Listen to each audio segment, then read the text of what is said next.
Assalamualaikum warahmatullahi wabarakatuh. Perkenalkan, nama saya Nova Sofia. Saya dari kelompok 5, kelas 5C.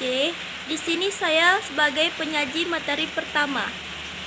Baiklah, kami dari kelompok 5 akan menyajikan materi mengenai pemikiran estetika lanjutan pada abad 20. Berkembangnya estetika pada abad 19 sampai 20 memunculkan nilai impresionisme, yaitu nilai dari seni, musik sampai sastra yang memberikan pengaruh terhadap perasaan daripada kenyataan yang memang ada. Pada estetika ini juga memunculkan nilai simbolisme yang membuat tertarik sebuah seniman. Selain itu, aliran fauvisme selalu melanjutkan keikutsertaan ekspresionisme dengan menguatkan suatu penggunaan warna-warna, dan selanjutnya surrealisme yang merupakan lukisan dari dunia khayalan atau angan-angan yang berpengaruh pada psikologi atau yang dipengaruhi oleh psikologi. Selain itu, aliran kubisme. Dalam aliran ini dapat mengekspresikan pengamatan dengan suatu yang baru dengan bentuk kubus dan mengekspresikan dengan warna-warna sederhana. Dalam pemikiran estetika lanjutan 20 ini juga terdapat seni abstrak yang menggambarkan suatu yang tidak ada perbandingannya dengan objek lain atau objek luar, namun ingin mengungkapkan ekspresi. Setelah itu ada aliran kritik masyarakat. Aliran kritik masyarakat ini berguna ketika masyarakat terdapat suatu masalah, dapat diselesaikan dengan aliran kritik masyarakat ini jika terdapat suatu kesalahan yang terjadi. Selanjutnya, dalam pemikiran estetika abad 20 ini juga mengenai aliran fenomenologi serta eksistensialisme. Dua aliran ini menjadi bergabung menjadi satu dalam upaya penyatuan antara subjek dengan karya kesenian bagian objek serta pengalaman pada abad 20 lanjutan ini, menggunakan pendekatan psikologi untuk menemukan hakikat seni itu sendiri. Pada zaman inilah muncullah teori kritik yang dengan tujuan menilai suatu agar suatu kesenian itu agar menjadi lebih indah atau lebih terkesan. John Dewey mengenai pemikiran estetika mengetahui lanjutan pemikiran estetika 20 ini, seni itu adalah suatu bagian dari kebutuhan yang selalu kita butuhkan dan selalu kita butuhkan, apalagi kita rasakan. Pada abad 20 ini juga berusaha untuk membuat suatu seni menjadi suatu kesenian yang padu atau suatu kesenian yang utuh, serta mengurangi sifatnya yang terbagi-bagi dan selalu menyempurnakan suatu nilai estetis terhadap kesenian tersebut. Dalam menyempurnakan nilai estetis tersebut, kita dapat menarik keindahan yang tertinggi. Misalnya ketika kita melihat suatu pemandangan, pasti kita akan tertarik bahwa pada saat kita melihat pemandangan itu, bahwa kita akan mengatakan, wah, pemandangan itu indah sekali. Bahwa itulah kita akan terdapat nilai estetik yang tinggi atau estetis yang indah. Bismillahirrahmanirrahim. Assalamualaikum warahmatullahi wabarakatuh. Baiklah, saya Elhayudi. Di sini saya akan menjelaskan tentang perkembangan estetika pada abad ke-20. Baiklah, sama-sama kita ketahui perkembangan estetika dari akhir abad ke-19 sampai abad ke-20. Estetika muncul dalam impresionisme yang berpusat di Paris. Jadi awal mulanya estetika itu berpusatnya di Paris, yang menegaskan keluarnya sekelompok seni, terutama seni lukis yang sudah mapan. Jadi seni pertama kali yang ada di Paris itu estetikanya yaitu seni lukis yang sudah mumpuni.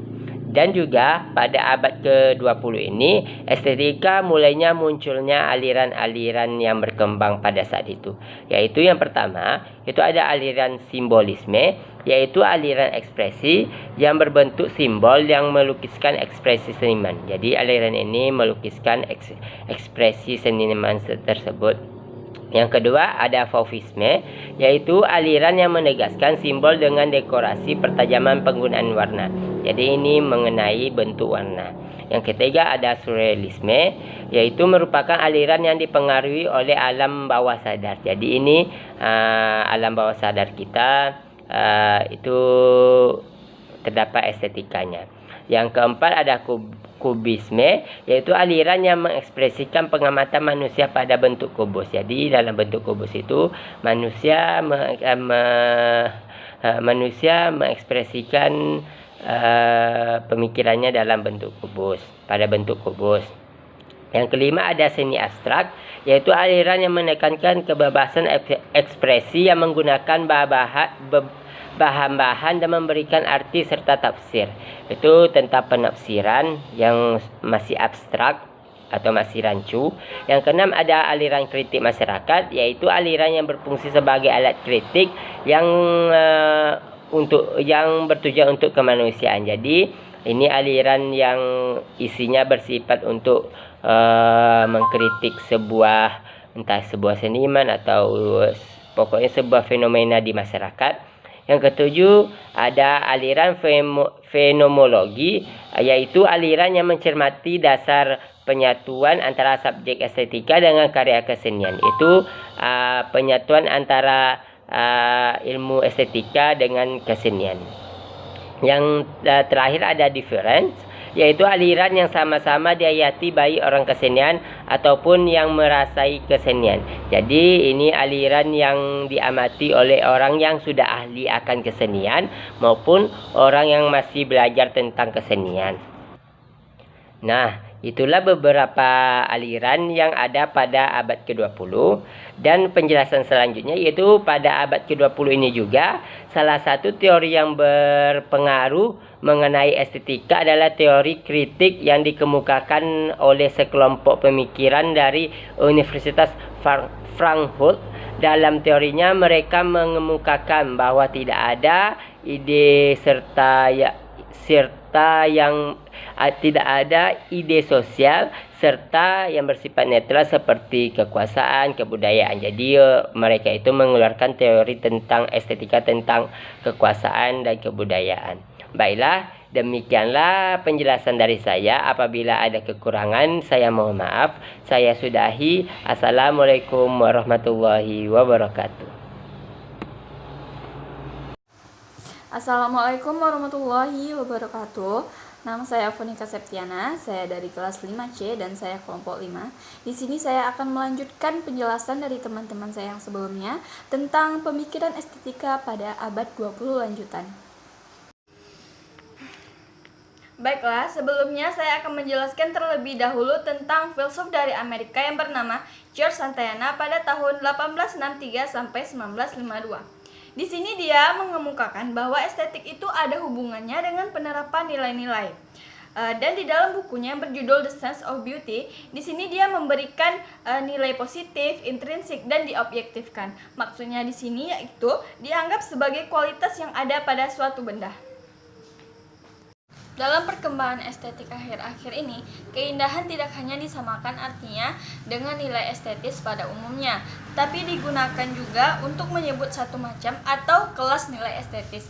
Kenapa hal ini bisa terjadi? Karena sebagian ahli estetik pada abad ke-20 ini berupaya atau berusaha untuk menyempurnakan konsepsi keindahan, mengurangi sifat yang berubah-ubah, dan mengembangkan suatu pembagian yang lebih terurai seperti beautiful indah, pretty cantik, charming jelita, attractive menarik, dan graceful lemah gemulai. Dan jika dalam arti yang lebih sempit dalam rangkaian jenjang itu, bahwa keindahan biasanya digunakan untuk menunjukkan suatu nilai yang derajatnya tinggi. Kemudian dalam rangkai ini sudah jelas bahwa sifat estetis ini memiliki ruang lingkup yang lebih luas daripada sifat indah, karena sifat indah kini merupakan salah satu kategori dalam lingkungannya. Demikian pula nilai estetis tidak seluruhnya terdiri dari keindahan. Baik, sekian penjelasan saya tentang pemikiran estetika abad 20 lanjutan. Jika ada salah, saya minta maaf. Assalamualaikum warahmatullahi wabarakatuh. Assalamualaikum warahmatullahi wabarakatuh. Saya Nuril Uswatun Hasanah dari kelas 5B. Di sini saya dari kelompok 5 ingin menjelaskan tentang estetika dalam kaitannya dengan sejarah. Menurut Benedetto Croce tahun 1866 sampai 1952 tentang keindahan dalam tahap pemikirannya, yaitu yang pertama adalah intuisi yang terwujud dalam bahasa dan sastra. Yang kedua yaitu adalah intuisi lirik berupa curahan rasa dengan bentuk puisi. Yang ketiga adalah intuisi dan ekspresi puitis diletakkan pada manusia universal, yaitu ungkapan roh universal dalam diri pribadi. Yang keempat yaitu adalah ekspresi estetis mencapai puncak dalam seni syair. Selanjutnya yaitu adalah estetika pada abad ini menggunakan pendekatan psikologi untuk menemukan hakikat seni itu sendiri. Selain itu, pada abad ke-20 ini kembali pada pemikiran-pemikiran filsafat lama untuk menemukan suatu hal yang baru. Pada zaman inilah muncul teori kritik atau metakritik yang berdasarkan pemikiran filsafi seni. Tokoh-tokohnya yaitu adalah Edward Bullock yang mencetuskan teori disinterested.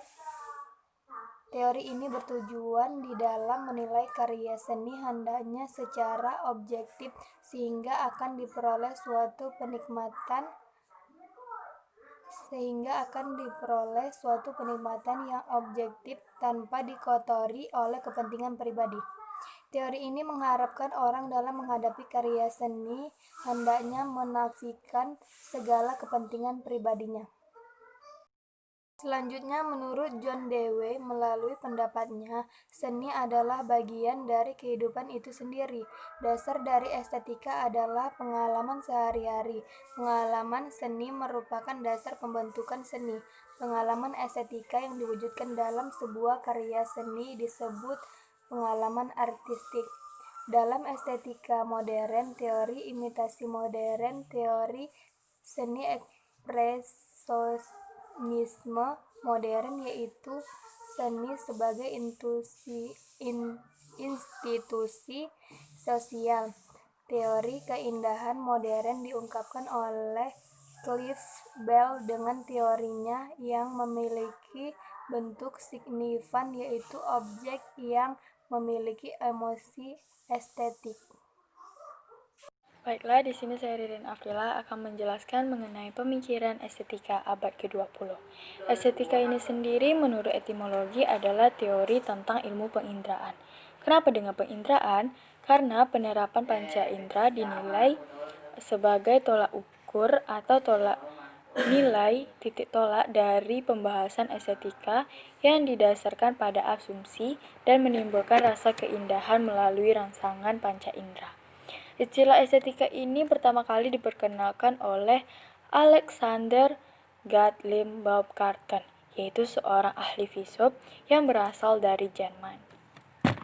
Walaupun estetika ini dianggap sebagai ilmu baru yang muncul pada abad ke-17, namun pemikiran tentang keindahan dan seni sudah ada sejak zaman Yunani kuno. Nah, pada zaman Yunani kuno ini disebut dengan istilah beauty atau filsafat keindahan. Keindahan ini dibedakan menjadi 3 berdasarkan luas lingkupannya. Yang pertama ada keindahan dalam arti yang terluas, yaitu meliputi keindahan alam, keindahan seni, keindahan moral, keindahan intelektual, dan keindahan mutlak. Lalu yang kedua ada keindahan dalam arti estetis murni, yaitu menyangkut pada pengalaman estetis seseorang dalam hubungan dan dengan segala sesuatu yang diserapnya. Lalu yang ketiga ada keindahan dalam artian yang terbatas, yaitu hanya menyangkut pada benda-benda yang dilihatnya saja, yaitu berupa keindahan bentuk dan keindahan warna. Sebenarnya pengertian indrawi lebih luas daripada yang ditangkap oleh indera penglihatan, karena beberapa seni dapat diserap juga dengan indera pendengaran, seperti contoh seni suara atau seni musik. kita mendengarkan musik melalui indera pendengaran kita. Selanjutnya kita memasuki abad ke-20. Nah, di sini estetika telah memiliki banyak aliran yang berkembang dalam bentuk isme. Isme ini sendiri adalah aliran seni yang berdasarkan sudut pandang seniman baik secara pribadi maupun kelompok. Nah, isme ini banyak digunakan oleh seniman untuk memperjuangkan ideologi berkesenian sebagai seorang kritikus dan sejarawan seni. Estetika pada karya seni lebih menekankan pada subjek dan mengenai yang indah tanpa mencermati atau tanpa memperhatikan apakah asalnya dari objek keindahan alami ataupun dari karya cipta manusia. Atau bahasa sederhananya, apa yang ada di alam dan keseharian yang diciptakan oleh manusia adalah bentuk dari estetika. Pada abad ke-20 terdapat beberapa aliran isme yang digunakan dalam seni rupa. Yang pertama ada simbiolisme, yaitu mengekspresikan bentuk simbol atau lambang untuk melukiskan inspirasi seniman. Lalu yang kedua ada fauvisme, yaitu menegaskan simbol atau dekorasi untuk mempertajam penggunaan warna. Lalu ada surrealisme. Surrealisme ini adalah lukisan yang terinspirasi dari dunia khayal atau dari dunia mimpi. Lalu yang terakhir ada kubisme, yaitu mengekspresikan pengamatan dan pengalaman manusia dengan suatu konstruksi bentuk kubus. Sekian, terima kasih. Sampai disinilah penyajian materi kelompok kami. Mohon maaf jika terdapat kesalahan. Semoga penyajian kami dapat bermanfaat dan dapat dimengerti. Saya akhiri dengan wassalamualaikum warahmatullahi wabarakatuh.